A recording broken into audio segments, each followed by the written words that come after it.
축복합니다. 자, 오늘도 우리에게 부르심과 파송, 영접이라고 하는 그러한 주제로 말씀을 주십니다. 오늘은 전도를 할 때, 복음을 전할 때에 박해를 받게 되는데, 그 박해를 받게 되면 어떤 태도를 취할 것이냐 하는 것을 말씀하고 있습니다. 16절에 보면은 예수님께서 전도하면서 제자들을 내보낼 때에 그 심정이 어떤 심정이었는가를 말씀하고 있습니다. 16절에 보면 보라 내가 너희를 보냄이 양을 이리 가운데로 보냄과 같도다. 한번 생각해 보세요. 양을 이리 늑대에게 보냈다 생각하면 그건 틀림없이 잡혀 먹을 수밖에 없는 그런 상황입니다. 그러니 예수님께서 제자들을 보낼 때에 양을 이리 가운데로 보냄과 같은 그 안타까운 마음, 또 양을 이리 가운데 보낸다 하면 이 양들은 이리와 싸워서 100% 질 게 뻔합니다. 그리고 양은 이리를 이길 수가 없습니다. 또 피해 갈 수가 없습니다. 이리의 먹이가 되는 거지요. 그런데 양을 이리 가운데로 보냄과 같다 말씀을 하는 거예요. 이 말씀 속에는 또 다른 것을 우리에게 전하고 있습니다. 양을 이리 가운데로 보내지만 너희들은 잡혀 먹지 않는다. 너희들은 그 상황 속에서 복음을 전할 수 있다. 내가 지켜주리라 하는 것을 전제하고 있는 거지요. 자, 그래서 이제 박해에 대한 태도 첫 번째, 그러므로 너희는 뱀같이 지혜롭고 비둘기같이 순결하라. 첫 번째, 뱀같이 지혜롭고 비둘기같이 순결해야 한다는 것을 말씀을 합니다. 창세기 3장 1절에 보면은 뱀은 하나님이 지으신 들짐승 중에 가장 간교하니라 하는 말씀이 있어요. 뱀이 간교하다고 하는 그 표현처럼 아주 뛰어난 그 지혜를 가지고 있습니다. 그런데 뱀같이 지혜로운 데서 그치는 게 아니라 비둘기같이 순결하라 그렇게 말씀을 합니다. 로마서 16장 19절에 보면은 너희의 순종함이 모든 사람에게 들리는지라. 그러므로 내가 너희로 말미암아 기뻐하노니 너희가 선한데 지혜롭고 악한데 미련하기를 원하노라. 선한데 지혜로우라고 하는 그러한 말씀을 이제 로마서에서 들려주고 있습니다. 그렇습니다. 뱀같이 지혜롭고 비둘기같이 순결하라 하는 이 말씀을 통해서 우리가 복음을 전하는 가운데 세상을 살아가면서 지혜롭기도 하지만 순결하기도 한 그런 모습을 우리는 갖춰야 합니다. 두 번째로 박해에 대한 그 태도를 사람들을 삼가라 이렇게 말씀을 하고 있어요. 사람들을 삼가라. 그들이 너희를 공회에 넘겨주겠고 그들의 회당에서 채찍질하리라.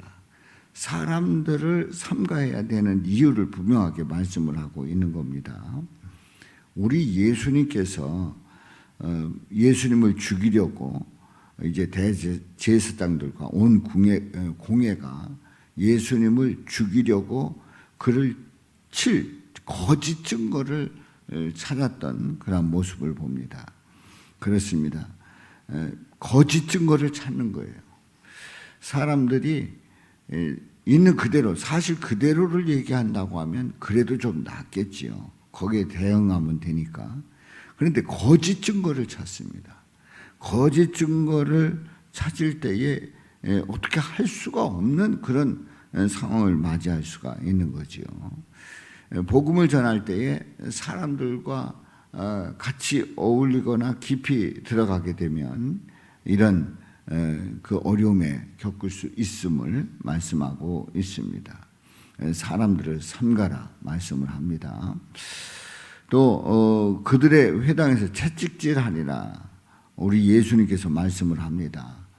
제자들에게 사도들에게 말씀을 할 때에 더러는 죽이거나 십자가에 못 박고 더러는 너희 회당에서 채찍질하고 그리고 이 동네에서 저 동네로 따라다니며 박해하리라 하는 말씀이 있어요. 그렇습니다.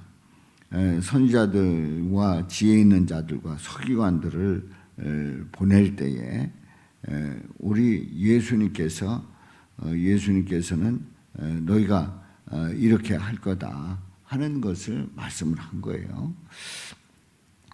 사람들이 그야말로 언제 어떻게 공격할지 모르는 그 상황 속에서 어떤 증거를 찾으려고, 그것도 거짓 증거를 찾아서 씌우려고 하는 그런 모함을 받을 수 있다고 하는 것을 말씀하고 있습니다. 복음을 전하다 보면 또 주의 일을 하다 보면 어느 때는 이제 모함을 받을 수도 있다고 하는 것을 우리 예수님은 말씀합니다. 또 박해에 대한 태도를 세 번째로 말씀을 합니다. 19절 말씀, 너희를 넘겨줄 때에 어떻게 또는 무엇을 말할까 염려하지 말라. 그때에 너희에게 할 말을 주시리니. 넘겨줄 때 무엇을 말할까 염려하죠. 내가 뭘 말해야 될지 어떻게 말해야 될지. 그런데 그때에 너희에게 할 말을 주시겠다 말씀을 합니다. 출애굽기 4장 12절에 보면 이제 모세가 백성들 앞에 나가서 할 말을 주저하고 그래서 나가지 않으려고 할 때에 그때 하나님께서 말씀을 합니다. 이제 가라. 내가 내 입과 함께 있어서 할 말을 가르치리라. 그야말로 말주변이 없는데, 그리고 뭘 말해야 될지 모르는데, 그리고 내 이 말에 대해서 내가 책임질 수 있는가 두렵지요. 말하기가 주저되지요. 그럴 때 내 입과 함께 있어서 할 말을 가르치시리라 말씀을 합니다. 우리가 복음을 전하려고 할 때, 또 믿음으로 나갈 때, 그때에 우리는 할 말을 가르쳐 주신다고 하는 그 분명한 약속을 믿고 믿음으로 나가시기를 축복합니다.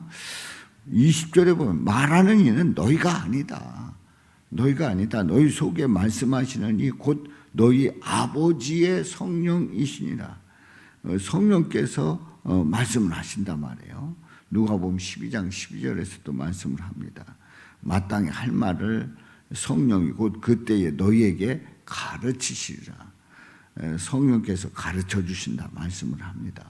베드로가 설교할 때 성령이 충만하여 백성의 관리들과 장로들에게 호소하면서 또 그들을 부르면서 말씀을 전하지요. 그렇습니다. 말씀하시는 분은 내 안에 계신 우리 성령께서 말씀하신다는 것을 분명히 우리에게 들려주고 있습니다. 이제 네 번째로 21절 말씀이에요. 우리 다 같이 읽어봅니다. 장차 형제가 형제를, 아버지가 자식을 죽는 데 내주며 자식들이 부모를 대적하여 죽게 하리라. 복음을 전할 때에 일어나는 여러 가지 그 상황 속에서 형제가 형제를, 아버지가 자식을 죽는 데 내주고 자식들이 부모를 대적하여 죽게 하리라. 왜요? 예수님을 전하기 때문에 이런 일이 일어날 수 있다고 하는 것을 말씀을 합니다. 마태복음 10장에 보면은 이렇게 말씀을 합니다. 56절에서 36절에 보면 내가 온 것은 사람이 그 아버지와 딸이 어머니와 며느리가 시어머니와 불화하게 하려 함이니 사람의 원수가 자기 집안 식구리라. 이런 말씀을 우리에게 들려주십니다. 이제 복음을 전할 때에 이 복음에 대해서 가까운 가족들이 반대할 수 있다는 거죠.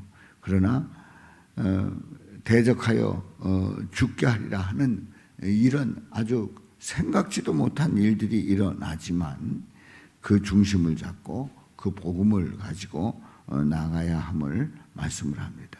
그런데 이 상황 속에서 다섯 번째로 이렇게 말씀을 합니다. 22절에 보면 내가 내 이름으로 말미암아 모든 사람에게 미움을 받을 것이나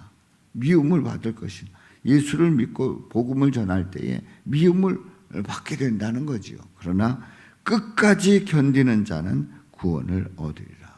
끝까지 견디는 자는 구원을 얻으리라.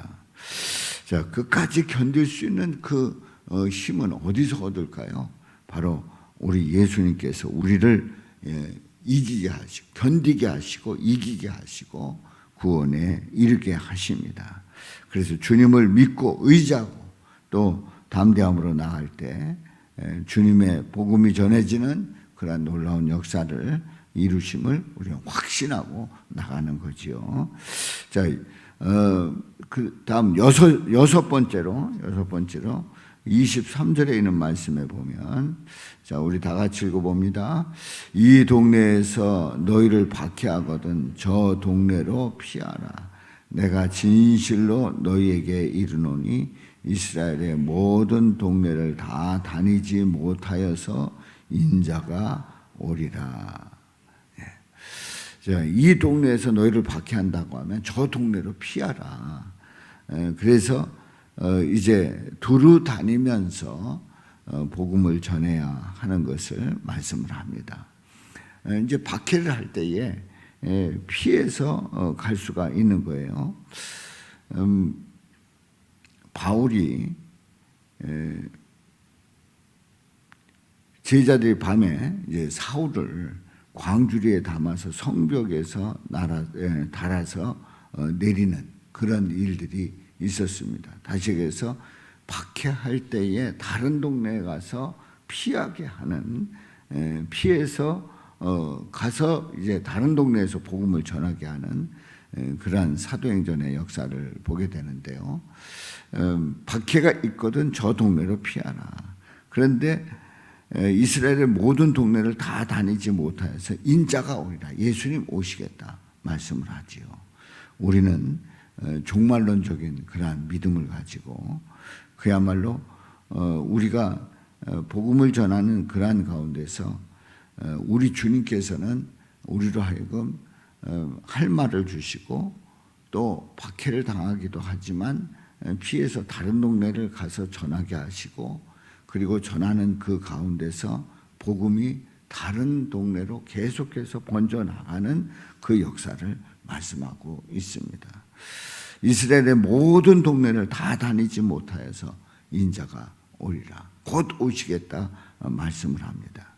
우리는 우리의 믿음 생활이 종말론적인 그런 신앙생활을 하면서 지금이 마지막이다, 지금이 종말이다 하는 그러한 태도로 복음을 전할 때 우리 주님께서는 그 가운데서 역사하시고 또 복음을 통해서 영혼들을 구원하시는 놀라운 은혜를 우리에게 베풀어 주십니다. 이러한 역사에 참여하신 우리 성도님들마다 우리 주님께서 뱀같이 지혜롭고 비둘기같이 순결하면서 그 어떤 상황 속에서 담대히 주님께서 들려주시는 그 말씀을 통해서 복음을 전하는 또 입을 열 수 있는 저와 여러분들 되시기를 주님의 이름으로 축원합니다. 살아계신 아버지 하나님,